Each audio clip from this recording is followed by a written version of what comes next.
Vice President Mike Pence destroys Kamala Harris in the VP debate. The media comes to her defense, and we discuss the biblical support for being pro-life. My name is Sean Clinton, and this is the God of Freedom Show.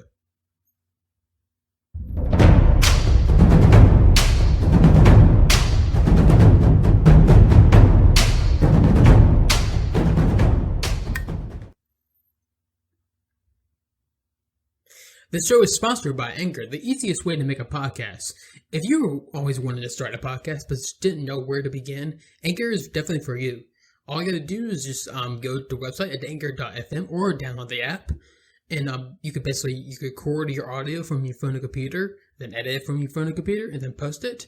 You can also monetize it by having sponsorships, and you can add a support button to raise funds for your podcast. You can also distribute to many other podcast listening sites like Apple Podcasts and Spotify. Definitely check it out. It is all for free. Definitely check it out if you want to start a podcast. Alrighty, so I hope everyone has had themselves a great week. Happy Saturday.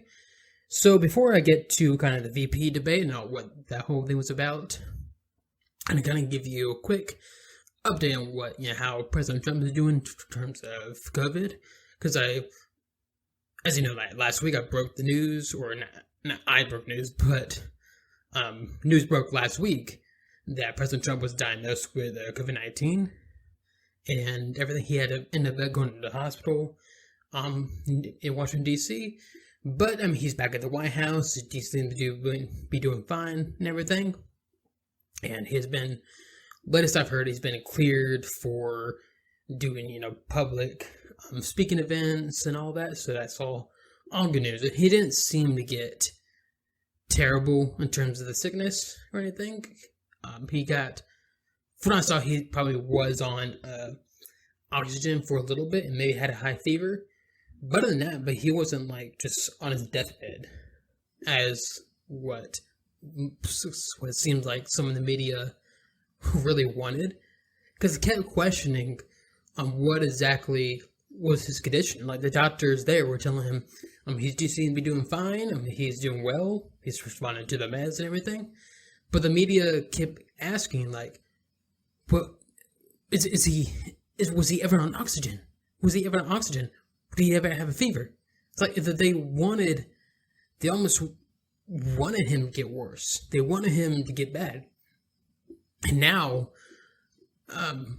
they want to basically invoke the 25th Amendment on him because he was sick. He had a cold, pretty much. Because, think about that for a second. You're going to remove a guy from the presidency all because he got sick. With nothing like terminal, nothing seriously deadly to right now, for him at least. It was just basically almost a cold for him. And you're going to try to move him for that? Really? And they keep trying to make these, because the medicine that he was given has been proven time and time again to really tone down the, COVID's kind of infection rate and everything, and how it affects your body and all that.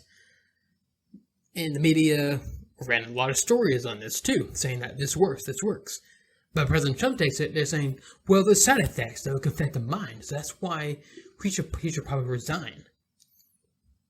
Which tells you that they don't think they have a great shot at the election in November, because, why would they be talking about removing him from office when the election is literally just a few weeks away? That doesn't make sense to me. Which leads us to the VP debate. So last week I discussed the presidential debate, which was just a crap show all the way through. So it's like Trump and Biden were both terrible. Chris Wallace was terrible in it. It hurt Trump more than anything, because all he did during the debate was just constantly talk over Biden and never letting him get a word in, not a word. And same for Chris Wallace. And that's a problem. People saying, "Oh, that's his way he works. That's his genius. That's how he won 2016." No, the best. This not, again. This is not 2016. This is 2020, and Biden is not Hillary Clinton. So you can't compare these 2 years. We have is two completely different realities than compared to each other.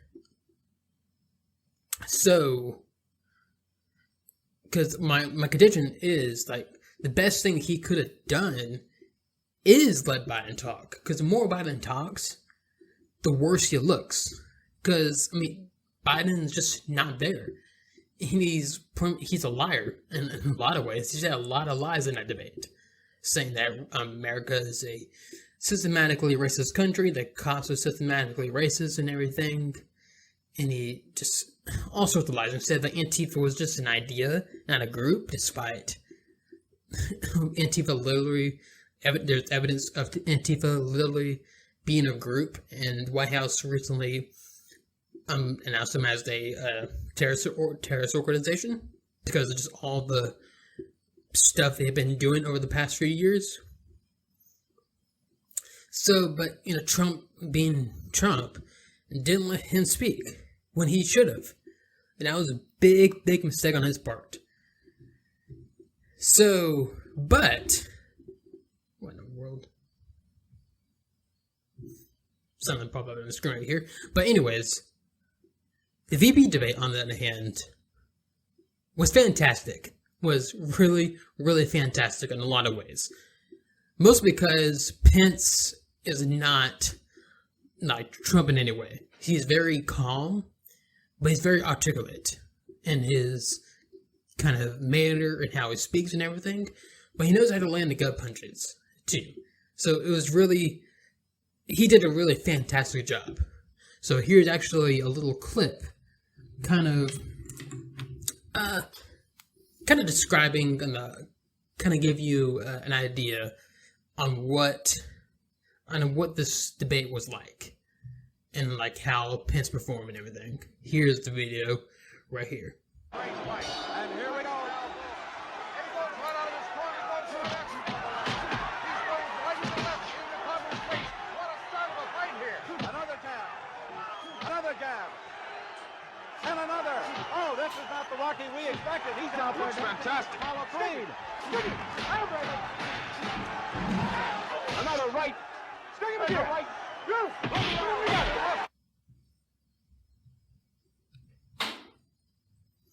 So yeah, but that's pretty much what the debate was like. Pence just dismantled Kamala Harris all the way through. I mean, Harris looked terrible. I mean, I'll get to that in just a little bit, but I'm going to kind of give you a small recap of it in terms of the kind of what clips there were and everything, but I'm only going to do the first, two topics. The first one was over, of course, COVID-19. The second one was over the economy. And I'm going to give you kind of the question and what Harris said, and then what Pence said in response. So here's the first clip right here. Let's begin with the ongoing pandemic that has cost our country so much. Senator Harris, the coronavirus is not under control. Over the past week, Johns Hopkins reports that 39 states have had more COVID cases over the past 7 days than in the week before. 9 states have set new records. Even if a vaccine is released soon, the next administration will face hard choices. What would a Biden administration do in January and February that a Trump administration wouldn't do? Would you impose new lockdowns for businesses and schools and hotspots? A federal mandate to wear masks? You have 2 minutes to respond without interruption. Thank you, Susan. Well, the American people have witnessed what is the greatest failure of any presidential administration in the history of our country. And here are the facts. 210,000 dead people in our country in just the last several months. Over 7 million people who have contracted this disease. 1 in 5 businesses closed. We're looking at frontline workers who have been treated like sacrificial workers. We are looking at over 30 million people who in the last several months had to file for unemployment. And here's the thing. On January 28th, The vice president and the president were informed about the nature of this pandemic. They were informed that it's lethal in consequence, that it is airborne, that it will affect young people, and that it would be contracted because it is airborne. And they knew what was happening, and they didn't tell you. Can you imagine if you knew on January 28th, as opposed to March 13th, what they knew, what you might have done to prepare? They knew, and they covered it up. The president said it was a hoax. They minimized the seriousness of it. The president said, you're on one side of his ledger if you wear a mask, you're on the other side of his ledger if you don't.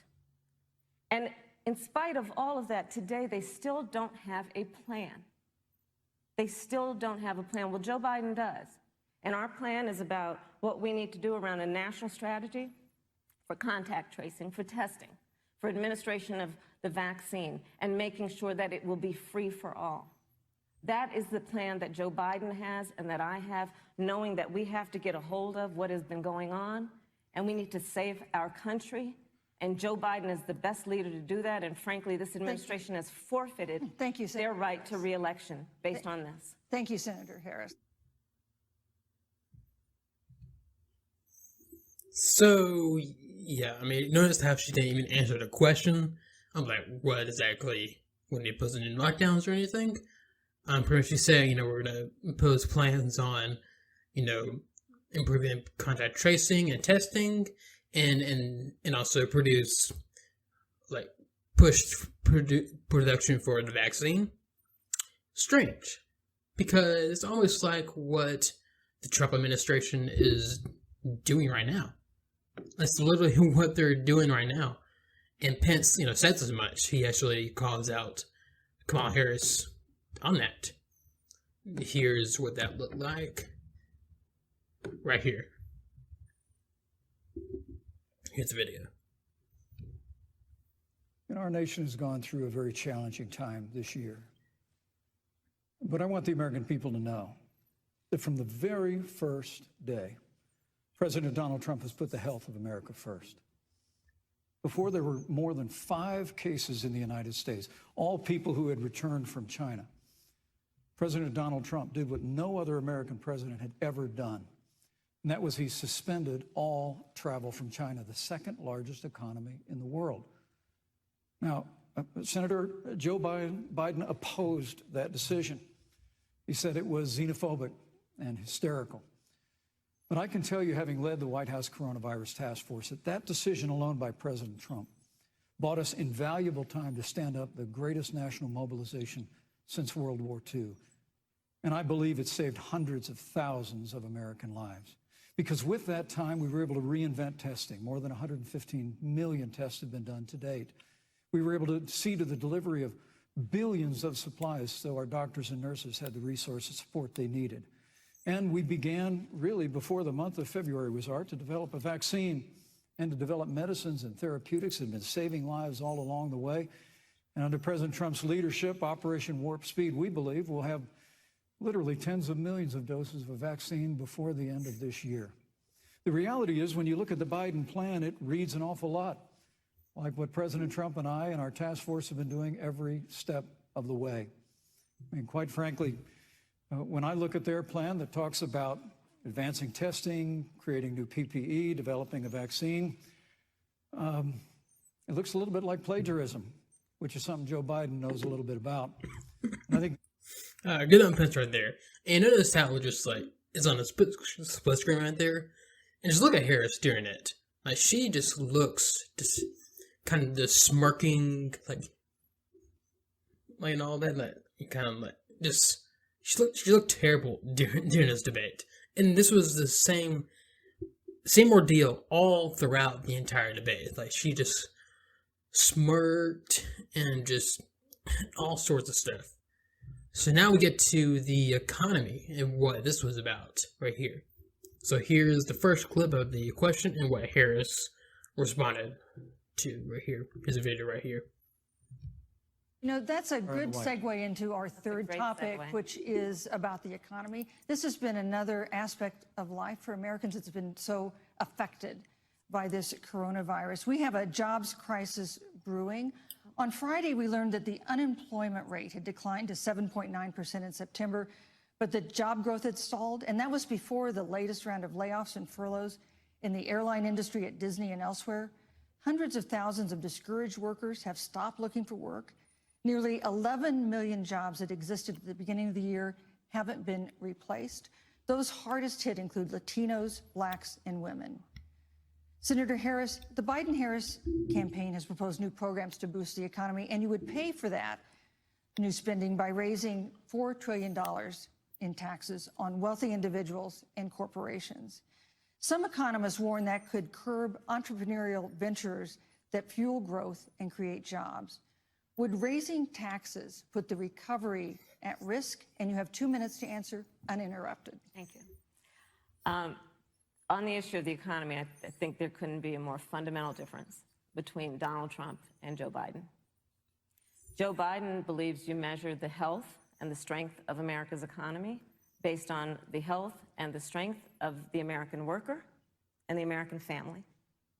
On the other hand, you have Donald Trump, who measures the strength of the economy based on how rich people are doing, which is why he passed a tax bill benefiting the top 1% and the biggest corporations of America, leading to a $2 trillion deficit that the American people are going to have to pay for. On day one, Joe Biden will repeal that tax bill. He'll get rid of it. So, yeah, as said, on day one, they're going to raise taxes, because that's what's happened. If you repeal a tax cut, guess what? Taxes go up. And Biden has said that many times. And Kamala Harris has said, we're not going to raise your taxes. We're not going to raise your taxes. That's a lie. That's a lie. No, when you get rid of a tax cut, naturally, the taxes don't stay right there. They go up to where they originally were. So, and Pence, of course, said as much as well. So here's what he had to say about it. And here's his response right here. When President Trump and I took office, America had gone through the slowest economic recovery since the Great Depression. It's when Joe Biden was vice president, they tried to tax and spend and regulate and bail our way back to a growing economy. President Trump cut taxes across the board. Despite what Senator Harris says, the average American family of four had $2,000 in savings in taxes. And with the rise in wages that occurred, most predominantly for blue-collar, hardworking Americans, the average household income for a family of four increased by $4,000 following President Trump's tax cuts. But America, you just heard Senator Harris tell you, on day one, Joe Biden's going to raise your taxes.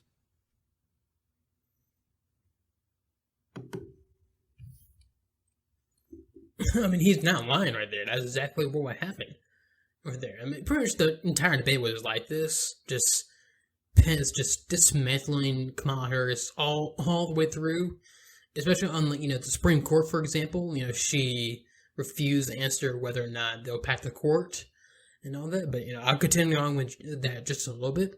But first, you got to go over to YouTube or the God of Freedom blog to check it out. So not only you get the rest of the topic for the episode, but also towards the end where I go over the book of John and also the good stuff and bad stuff of the week. And remember, you can find me on your favorite podcast listening sites, like Apple Podcasts and Spotify, and wherever you listen to podcasts. Otherwise, I'll see you next week. This is the God and Freedom Show.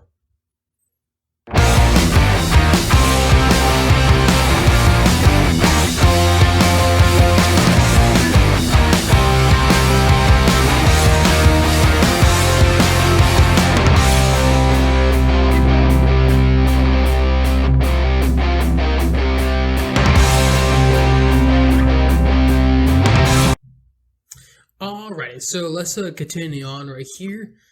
So again, like I said, Kamala Harris just looked terrible all throughout. And you can tell that that Pence was just completely dismantling her, what she was planning on saying and everything. And you could tell that because what she responded with. So she kept saying all throughout, saying, "Don't interrupt me, Vice President. Don't interrupt me. I'm speaking. like kind of displaying herself as some kind of victim to mansplaining or whatever. I'll get to that, the media response to that in just a little bit. But again, like, that's how it was all throughout the debate. So, and Pence did a fantastic job. He was straight on point with all the pretty much answers. He answered the question that he wanted to answer, and even, asked Kamala Harris a question. And, he had facts to back up his answers too. And on top of that, he was calm, very calm all throughout. So I'm kind of wondering, like, why hasn't Pence been out on the campaign trail more than what he has been? Because just the way, seeing his performance in that debate, that's exactly what the Trump administration could be without the craziness and wildness of Trump. If Trump were to take it down just a little bit, this would have looked like. This is what it would look like right here. And it's fantastic. It is really fantastic. So I just don't get why he's not out there more. And I'm kind of in this joke saying, like, is there a possibility that he can be in the place of Trump for the debates? Because really, Pence really highlighted the problem with the Biden-Harris campaign, is that Biden's try to highlight himself as some kind of moderate, that he is the Democratic Party, he is in control. Nah, he is far from in control, and he's far from moderate. And Kamala Harris, she was portrayed by the media as a conservative, but moderate.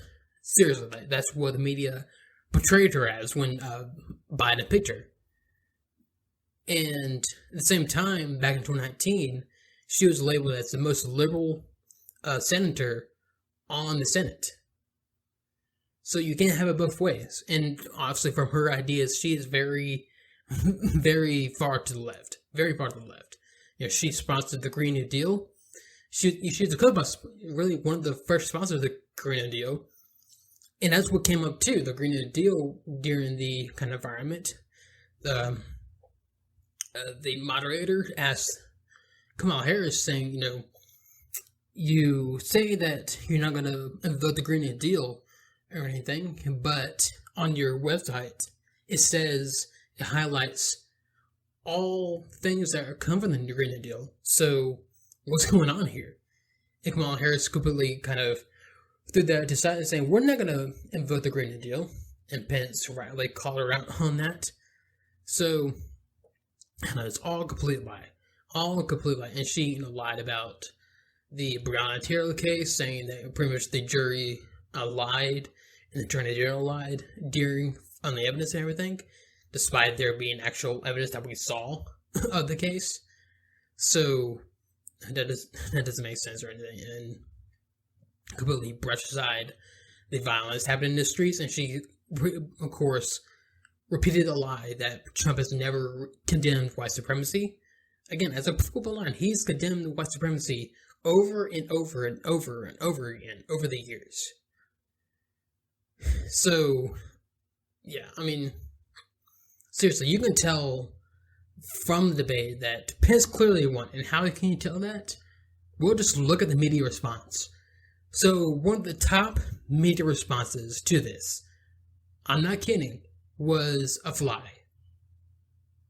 Literally, there was a fly that flew on Pence's head, and that was the main story. Like, a fly steals the show. A fly flies on lands on Pence's head. Or hair. That was the main story. And also, one of the biggest stories from it was, or the takeaways, was that Kamala Harris was mansplained to by Pence.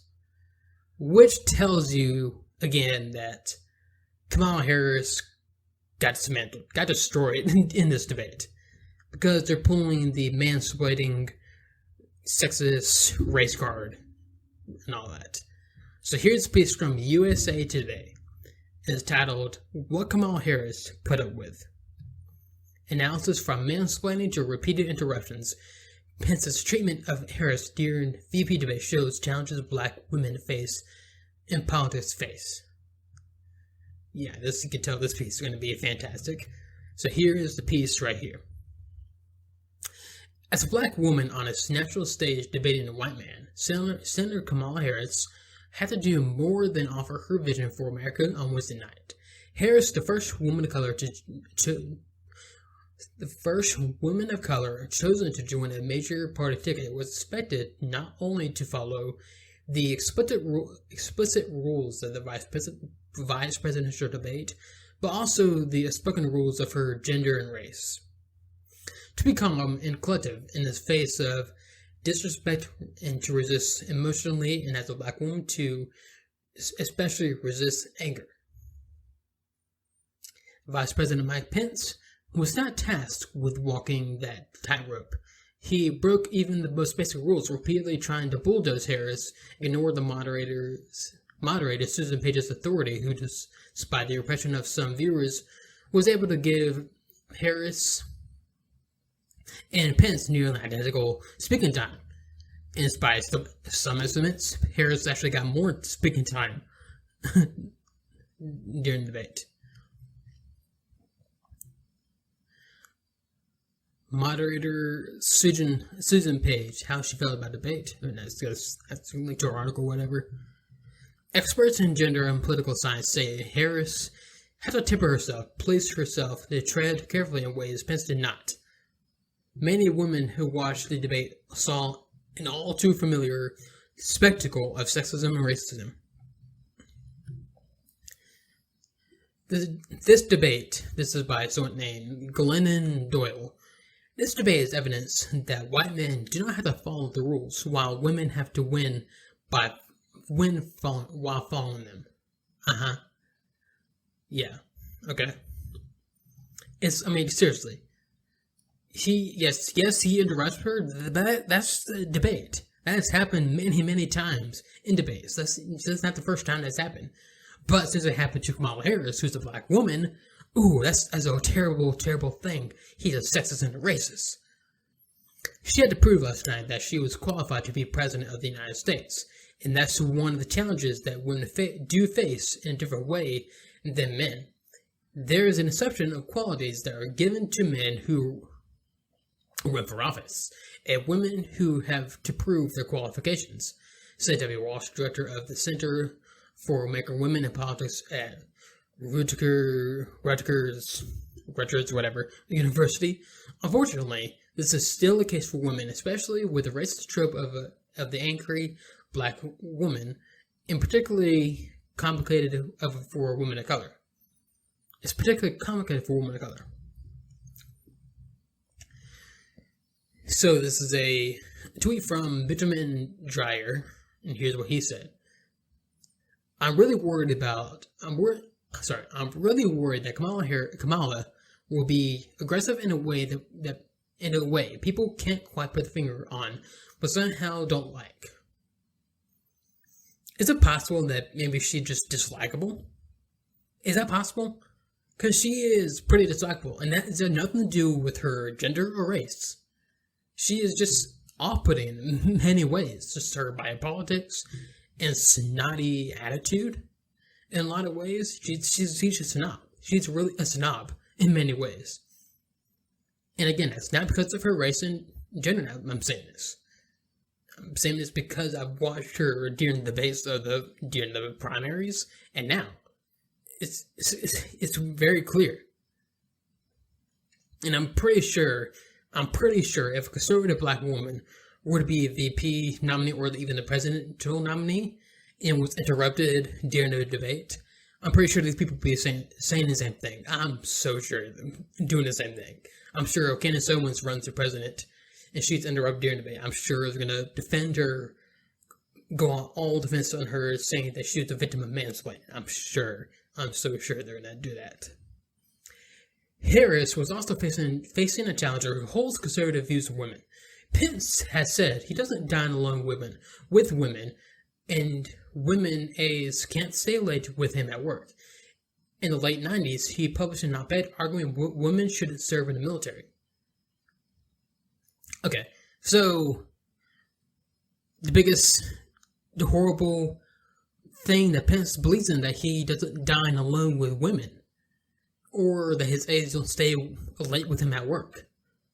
Ooh, that is so terrible and evil right there. How terrible. He doesn't dine alone with women, as long as if he has had his wife with him. Or alternatively, this is respect he shows to his wife and everything. He does it, and all that, which is perfectly fine. And there's many controversies around women serving in the military. I'm not saying that they shouldn't. And I think there's many ways that women can serve in the military. But, there's controversy around them being in combat. I mean, I know this is very, very controversial. But there's kind of problems with them being in combat because men have a natural tendency to want to protect women. So it can lead to problems with, their kind of executing a plan or whatever. But again, it's a controversy. It's a long time discussion, and I'm not really 100% sure on my view on it either. That just a thought that, I never really came up with it, but I saw before. But again, there's plenty of women who are qualified to serve in the military too, so, I mean, that's an ongoing debate.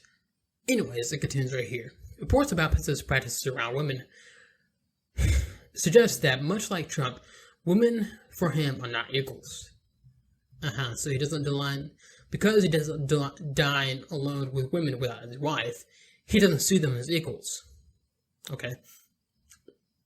Harris' position was inevitable because the playing field was never level. Harris experts say needed to be strong, but appropriately differential. As a black woman, she needed to especially avoid appearing bad-tempered. Not only did she need a command of the issues, but she had to also keep close command of herself. This is from a tweet by someone named Miss Aja, or something like that. For those all wondering why Senator Harris didn't go all out crazy on Pence, America judges women differently. They especially judge black women differently. She had to thread a very specific needle tonight, and she did a fabulous job. Bravo, Senator Harris. She actually did a fabulous job, alright. Here we are in 2020, women and people of color are still confronted with these stereotypes. You have to think very hard all the time. How is this going to be taken? Am I smiling enough? Am I not smiling? Is my voice too high? Am I talking too fast? Am I appearing too angry? Is that what I'm wearing to be seen as a school manager too sexy? Walsh said, when you are a woman running at the highest level and you are a black woman, there is an overlay of double standards that is really taxing and something that is part of a calculus all the time.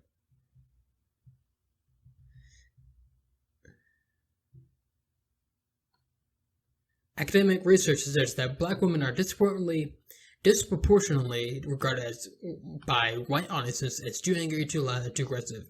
Harris had a fine line to walk. Experts agree Harris had a solid debate format, strong, forceful, and knowledgeable.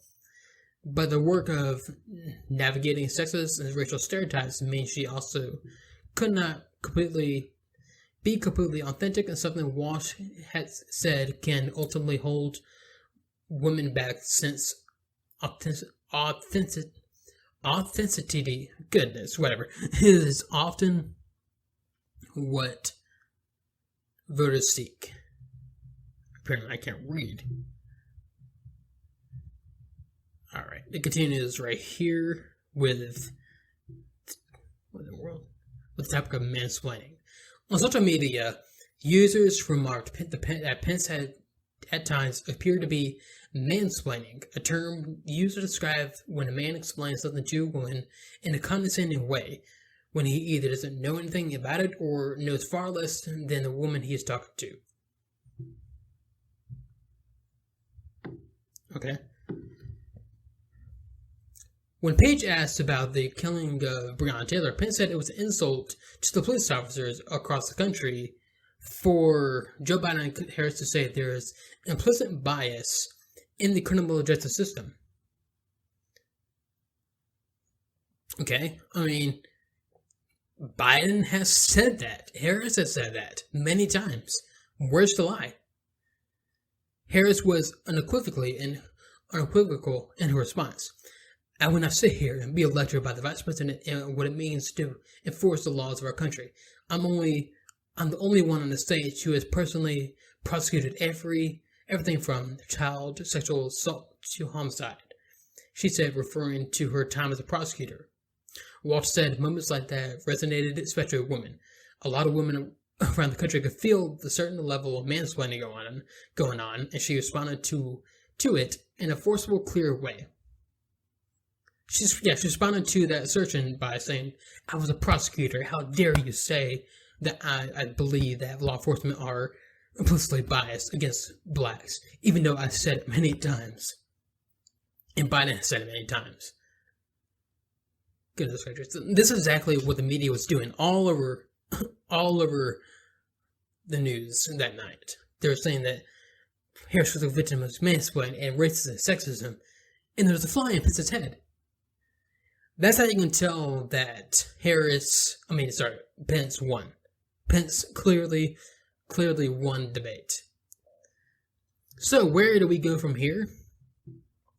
So in terms of where we go, I don't personally think anything really much changed from this, just because of just how divided this country is at this point. Didn't move the needle a little bit, I'm sure of it, but not by much. So what really needs to happen is that whenever the next debate is, I don't know when, if there's going to be a next debate, Trump really needs to tone it down and really let Biden speak. Let him speak his ideas and let him talk. Because, again, more Biden talks, the worse he looks. And trust me, people will look at him and say, well, he speak like the way ideas he's spewing. I mean, I don't want that. Let's just vote for Trump. And I still think, Trump will win in the election. But as of right now, if the polls are right, he's not in a good place for that. And I stress if the polls are right. But, again, really nothing changes. I just hope really the Trump campaign needs to get their act together really, really fast. And again, maybe have Pence out more and Trump kind of tone it down a little bit. That would definitely help in a lot of ways. And sorry, hold on a second.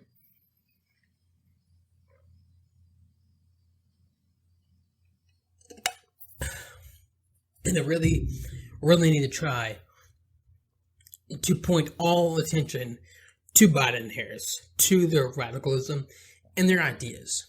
Because when that happens, the chances for Trump winning goes up. So that's what they really need to focus on from here on to the election.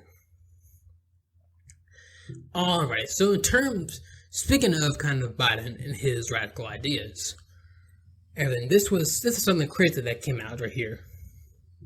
If I can scroll down a little bit. Anyways, so there's been a lot of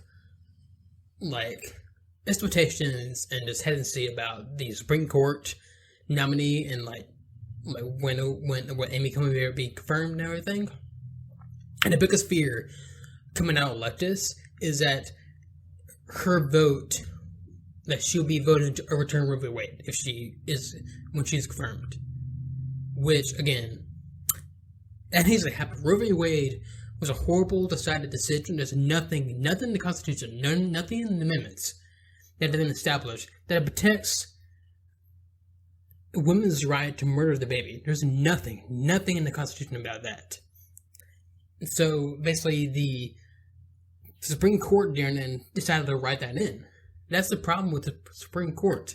There's many times when they just write in laws or right in what they think the law means, not what it means. And so that's why Roe v. Wade needs to be overturned. And not only that, it's the idea that it's completely evil and immoral to make it to where it's legal in the law of the land to murder your baby. So, but here's what Joe Biden has to say about that. So Joe Biden says that if Amy Coney Barrett is confirmed to the Supreme Court and she votes to overturn Roe v. Wade, that he'll make it law of the land. That he'll pass an executive order or a constitutional amendment or whatever. That not like he has the power to do that anyways. That he'll do something to make that law of the land anyways. Which it's pretty telling. It's pretty really telling right there. I mean, again, if Roe v. Wade is overturned, it's not going to make abortion automatically illegal. It would allow states to make it illegal, which is a good thing. Abortion should be illegal all throughout the United States. It should. But unfortunately, it's not going to happen anytime soon. But it definitely should, and I hope it does. But what I would really focus on in this part right here is that there seem to be Christians, followers of Christ, who are falling for this. Who are falling for saying, well, Trump is Biden is so more calmer, I'm going to support him. Yes, yes, he says, he wants to make Roe v. Wade the law of the land, the abortion law of the land. But, oh well. I don't like Trump. Trump's an orange, mean, bad man. And that's a problem. And there's this whole now new movement coming out, especially from woke evangelicals. It's called pro-all life. And that means if you support illegal immigration, you're not pro-all life. And that's that whole thing. So it really doesn't make sense right there. So their idea of pro-all life is that we need to have a system that gives people but a socialist system. That's how we reach the utopia or the righteous system that we need to help people in need, which is completely untrue. Socialism is not biblical in any way, shape, or form. None. Nothing in the Bible says that we need to give money to the government needs to take our money and give it to someone else. That's stealing. That's completely stealing. That goes against a couple of the Ten Commandments. And when Jesus says, give and help the needy and the poor, that means, that needs to come out of your heart. It needs to, be a cheerful giver and freely give. Not to be coerced into giving, but freely give. And with a capitalist country, that's possible. Is capitalism perfectly righteous? No, it's not. So, but again, the same thing, now these woke evangelical pro-all-life Christians, so-called, are now saying that abortion, it's not a big deal. There's nothing about what it says anything about abortion, so it's not a big deal or anything. I'll get to that in just a little bit. But here's I got a couple articles right here. And one is from The Nation, and one is from, what is this? Rewire News Group. I'm just going to read the one from The Nation first. So here's what this was at. This is kind of a Q&A type deal. It's titled, A Christian Argument for Abortion. A Q&A with Rebecca Todd Peters.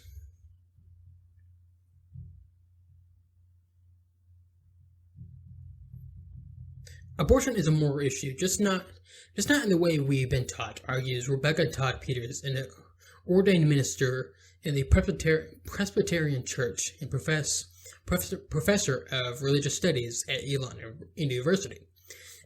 She also is the author of a new book, Trust Women, a progressive Christian argument for reproductive justice. Rather than an abstract moral question, She argues abortion is a morally valid option to a concrete question women face on a regular basis. What should I do when I face an unplanned, unwanted, and medically compromised pregnancy? Right now, much of our society seems unable to let women answer the question for themselves. Peters attributes that state of things to misogynistic and patriarchal ideas of womanhood that judge motherhood to be a moral end that supersedes all others.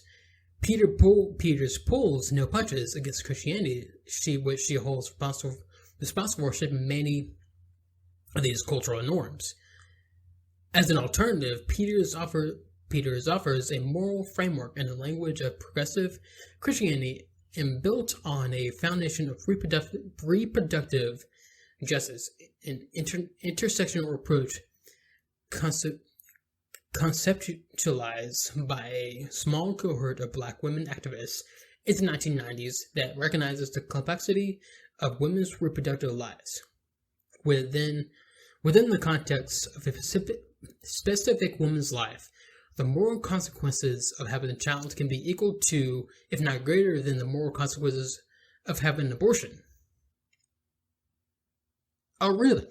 So having a child and giving birth to a child is more morally consequential than killing the child? How does that make, that doesn't make sense whatsoever. Nothing. Anyways, it continues right here. And in so many cases, in many cases, she argues abortion can be a morally good decision. A morally good decision. I recently spoke with Peters about the book and her vision for the role of progressive feminist Christian theology in the contemporary abortion debates. The following interview has been edited for length and clarity. So, we got a whole entire new theology, if you will, for Christianity. It's called feminist Christian theology, just like kind of Black liberation theology, but it's all from a role of women. The feminist progressive view, which is, what I'm seeing, is anti-biblical in many ways. So here's kind of a little bit of the interview. You begin the book with a description of your own abortion before diving into the philosophical, legal, and religious attitudes about women that shaped the contemporary discourse around abortion. Why was it important for you to start from personal? She said, it took me a long time to make that decision to start from the personal. I've been working on this project for 25 years, but when I began specifically writing this book, in my sabbatical 2 years, it was an open question about whether or not I was going to talk about my personal experience. And for me, figuring out whether or not to do that was really about what I'm trying to do in the book. In the book, the whole argument is oriented around shifting the conversation from a justification framework to reproductive justice framework. And the point of reproductive justice framework is to say abortions are events in the larger lives of women's reproductive experiences, and we can only understand them within the history of those lives. And women's stories are absent. The sort of ordinary abortion those stories are absent. So it felt important to have those stories, to normalize those stories, and to say abortion is a normal part of women's lives. It's a normal part of women's lives. That was absolutely the case for me in telling my story in a landscape for those stories are so silent seemed very important to me. Once I decided it was important to tell my story, opening with it was just an editorial decision in terms of the effectiveness of starting with a story as a way of confronting the silence. Here's another question. A significant portion of the book is spent on challenging the the prodding what you call the flawed moral discourse and public discussion of abortion, that we're unable to recognize the bodily integrity of women because we are culturally conditioned to expect motherhood as the default outcome of a pregnancy. What would a better moral discourse look like? And she answered, that's what I think of reproductive justice framework offers us. I think it offers us a counter-narrative and counter-framework. The simplicity of a reproductive justice framework is one of the strengths. The three principles that the movement identifies as the right not to have a child, the right to have a child, and the right to parent the child that we have.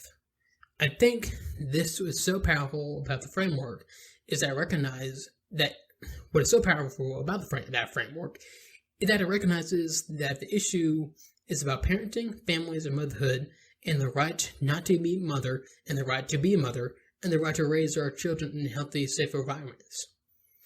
A reproductive justice framework highlights the difficulties women face when they do have children and raising those children in a country that tolerates obscene levels of poverty, obscene levels of racism, damage to vulnerable children and families.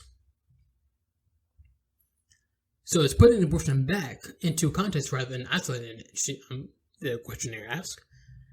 Yes, right. I think that's the problem that I identify with the justification framework is that it forces public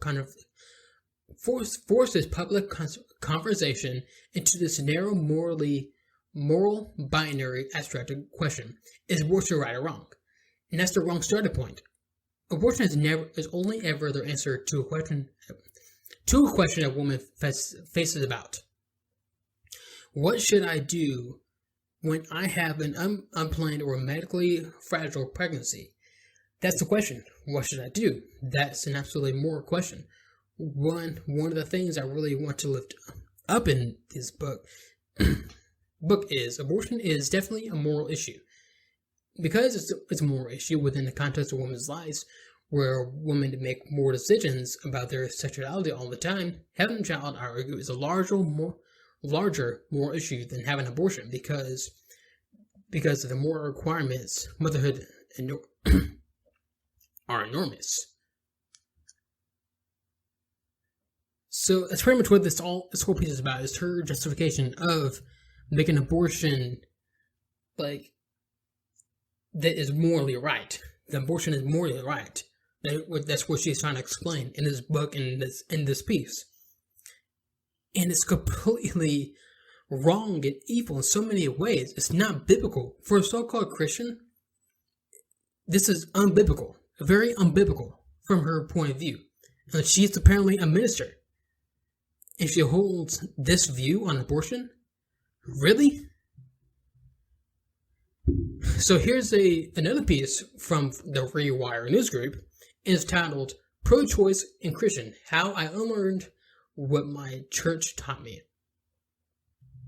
If someone feels like ending their pregnancy is what they need to do, there's no reason why they shouldn't be able to, and no reason why God would look down on them for it. Growing up, church leaders taught me a lot of things the world agrees with just aren't right according to God. Two people with the same sex should not get married. Sex before marriage is off the table, and one definitely should not get an abortion. Reinforced by both church leaders and my family, these views have a huge impact on me. Had a huge impact on me during my adolescence. Little did I know that my opinions on these issues would change so dramatically as to gain a better understanding of our society. It also became clear to me over the time that the world agrees with the thinking of that church, despite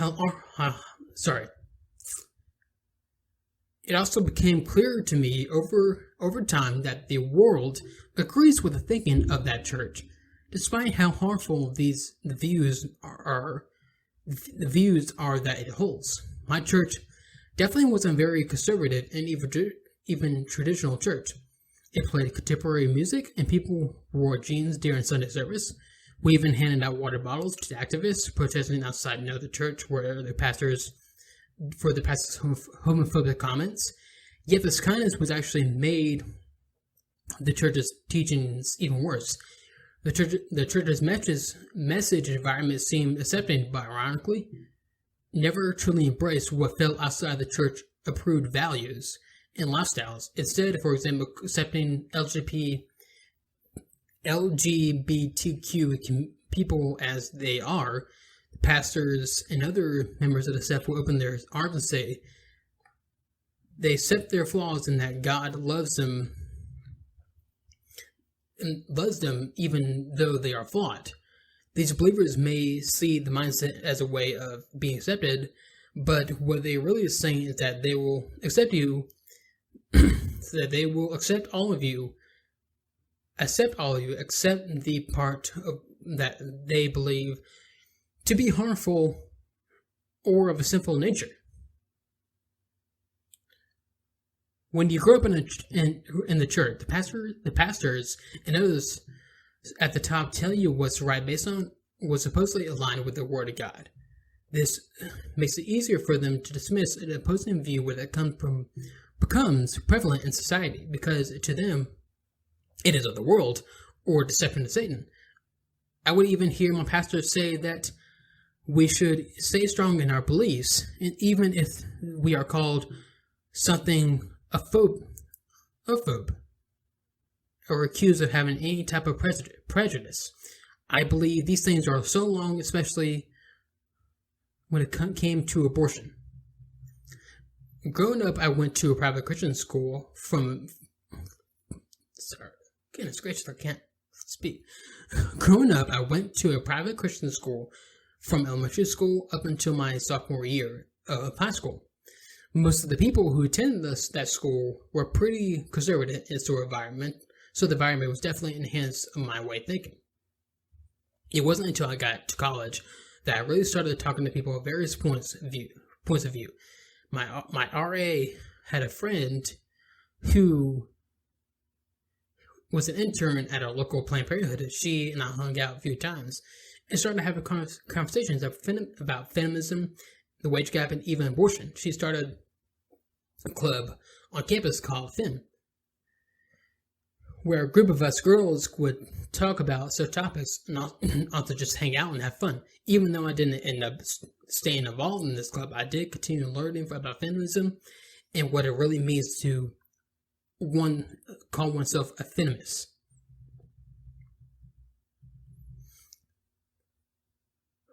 I started getting into a feminist media and began educating myself on the issues. I then realized how wrong my way of thinking around reproductive rights really was. From Cecile Richards to YouTubers like Hannah Winton and Riley Dennis, these women really helped my eyes open just how much misinformation is spread by my community leaders. When I learned that abortion is not an act of murder that goes against God, it was simply put a medical procedure that every person should have the right to, my mindset completely changed. Abortion isn't this inhumane act that deserves the stigma it has. It's a healthcare service that allows people to live the life they like to live. If someone feels like ending their pregnancy, what they need to do, there's no reason why they shouldn't be able to, and no reason why God will look down on them for it. Despite the numerous legislators in the United States and the leaders around the world continuing to limit access to abortion care, like some church leaders, many lawmakers and other officials have determined to stop people from making these decisions about their life and the family they want. That includes LGBTQ people. So basically what this piece goes on about is that she was raised in the church with Christian views and everything, but she went to college and saw what the world all around said about these issues, and that she's saying that, wait, I was wrong on this views. The world tells me that these things are right, that abortion is just a healthcare service.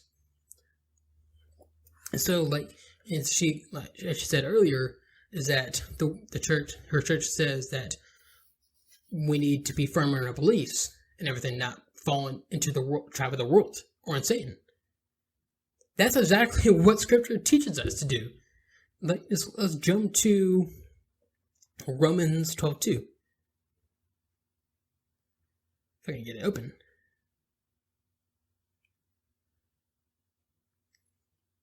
Yeah, Romans 12:2 tells us, "Do not be conformed to this world, but be transformed by the renewal of your mind, and that by testing you may discern what is the will of God, and what is good, and what is acceptable, and what is perfect."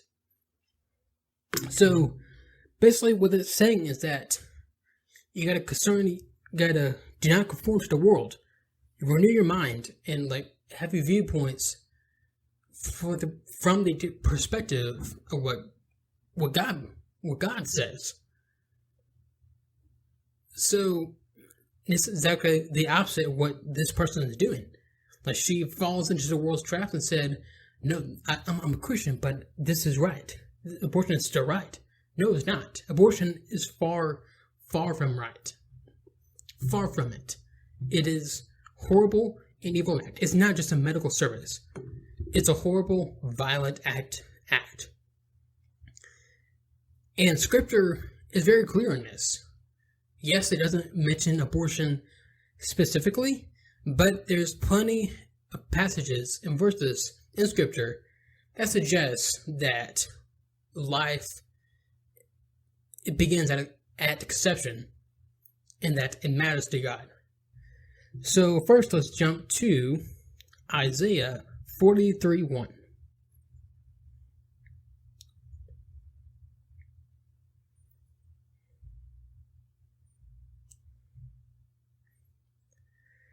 So Isaiah 43:1 says, But now, thus says the Lord, he who created you, O Jacob, and he who formed you, O Israel. Fear not, for I have redeemed you. I have called you by name. You are mine. When you pass through the waters, I will be with you, and through the rivers, and they shall not overwhelm you. When you walk through the fire, you shall not be burned, and the flame shall not consume you. So it's very clear that from this passage that, God, we matter to God, even as He formed us. And it's very clear in Psalms 139.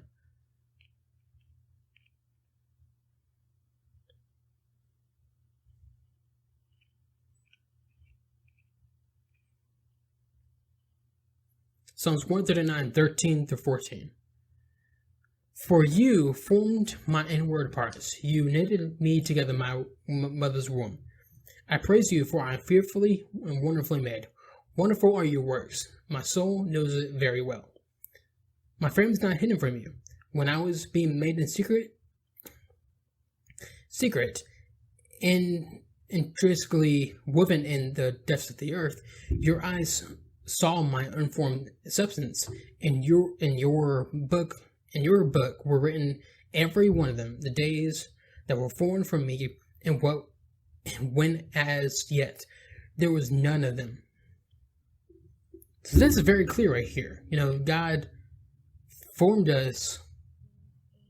He said, we were formed in the womb. Like, God already decided who we're going to be as He created us in the womb, as we were developed in the womb. And we were fearfully and wonderfully made by Him. So that just tells you that the child inside of the womb of the mother, despite being unborn, is still life, according to God. And this is very clear in Luke, in the Gospel of Luke, when John the Baptist, who was an unborn baby inside of Elizabeth's womb, leap in joy when he was near Jesus. So here's what this is verses, chapter 1, verses 39 through 44.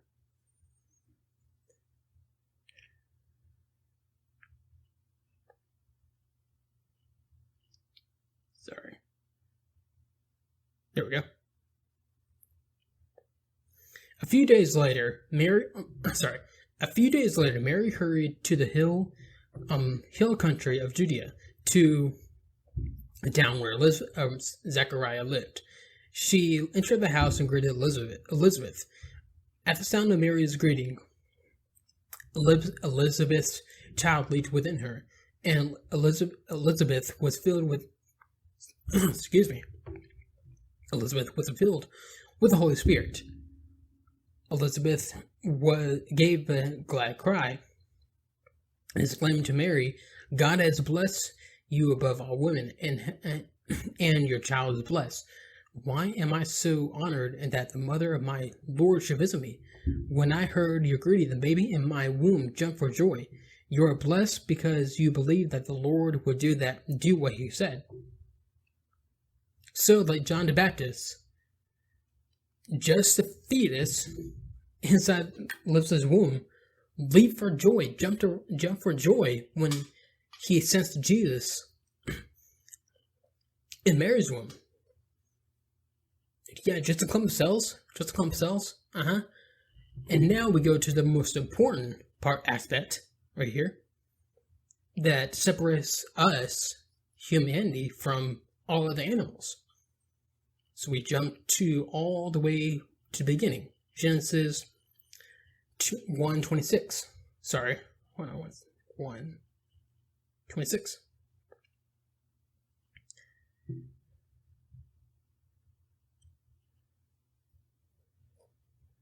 And here's what it says. Then God said, "Let us make man in our image, after our likeness, and let them have domination over the fish of the sea, and over the birds of the heavens, and over the livestock, and over all the earth, and over every creeping thing that creeps on the earth." So God created man in his own image. In the image he created him, male and female he created them. So the idea of being made in the image of God is that sorry, 1 second. Sorry, my throat's a little dry right there.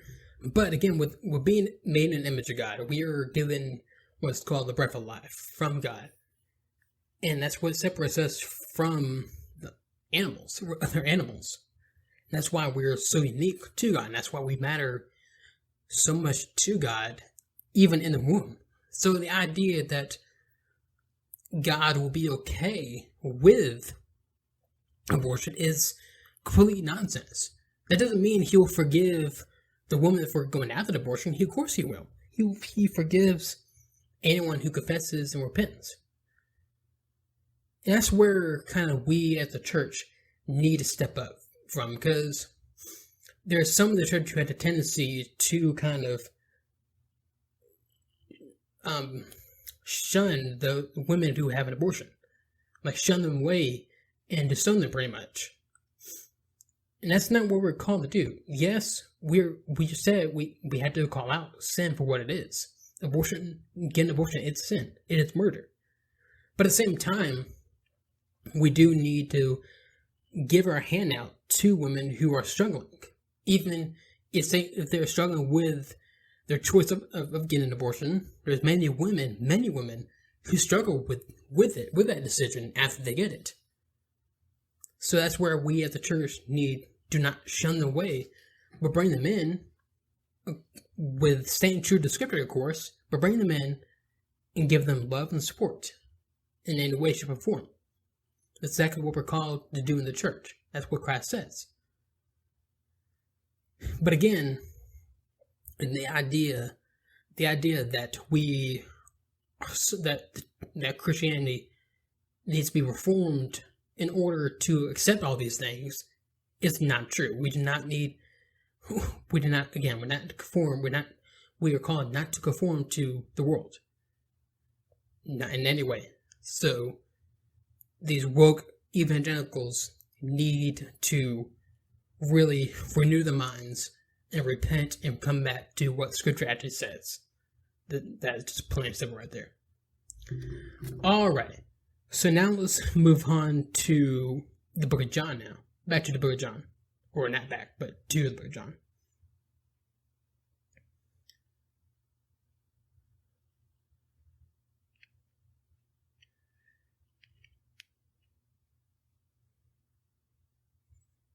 So we are in 20, chapter 20 in John.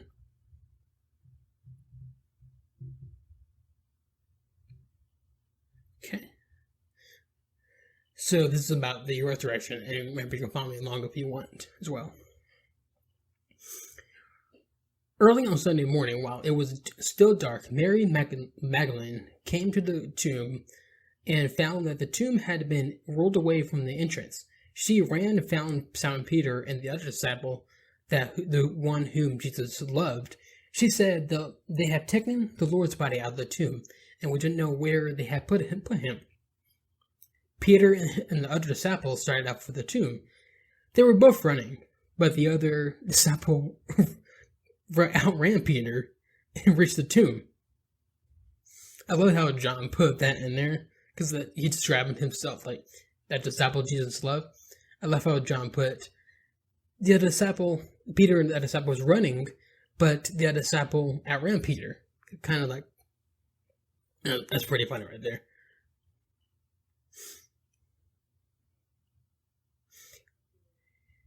Sorry, he stooped down and looked in and saw the linen wrappings lying there, and he didn't go in. Then Simon Peter arrived and went inside. He also noticed the linen wrappings lying there, while the cloth that had covered Jesus' head was folded up and lying apart from the other wrappings. Then the disciple who had reached the tomb first also went in, and he saw and believed, for until then they still had to understand what the scriptures that Jesus must arise from the dead, and they went home. Jesus appears to Mary Magdalene. Mary was standing outside the tomb crying. As she wept, she stooped and looked in. She saw the two white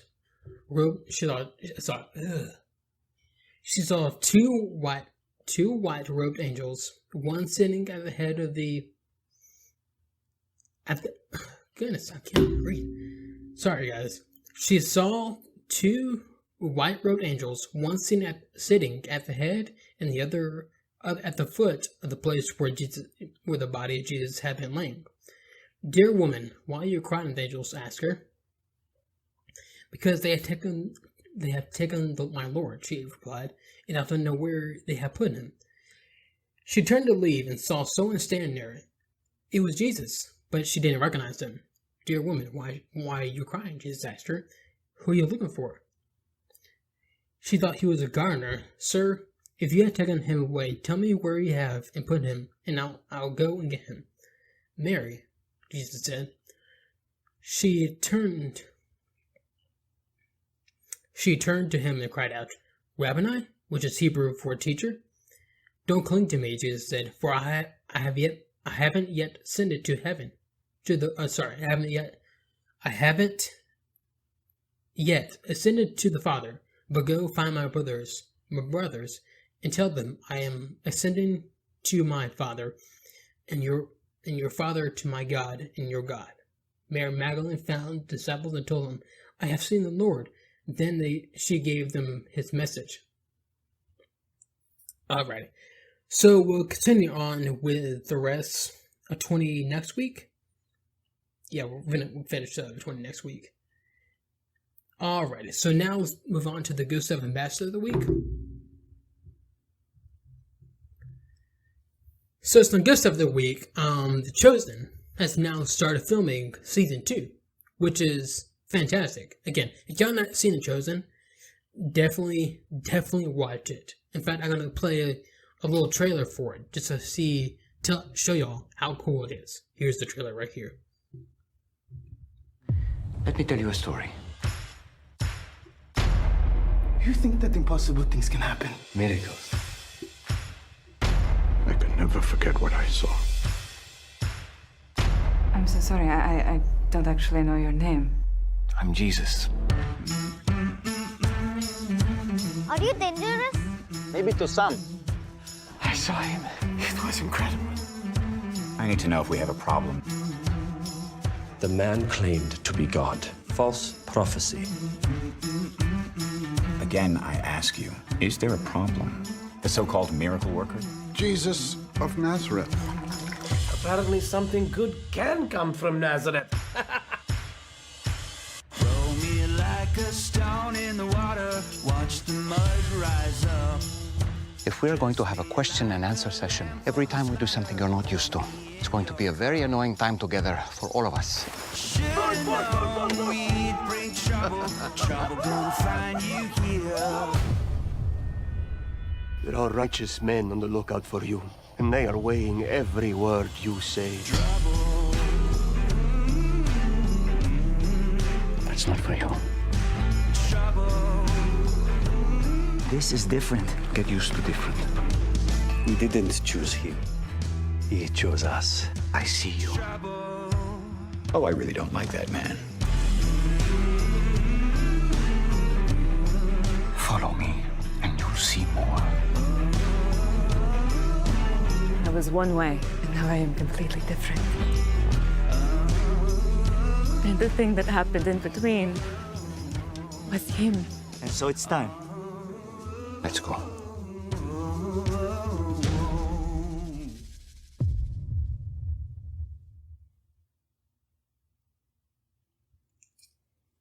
Yeah, so again, if y'all not seen this show, definitely go watch it. You can go to the Chosen app and watch it for free.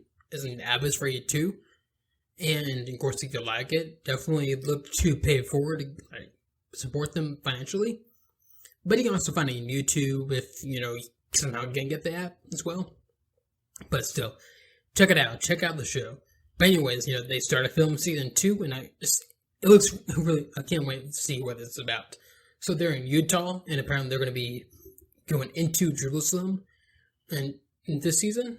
So I can't wait to see what exactly it's going to be about. So it should be coming out next year, apparently. So looking forward to that. Alright, so I'll be back here next week with all the latest. My name is Sean Clinton, and this is the God and Freedom Show.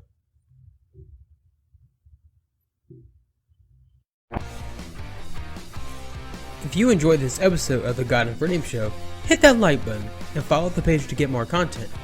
You can also find me on your favorite podcast listening sites like Apple Podcasts, Spotify, and SoundCloud.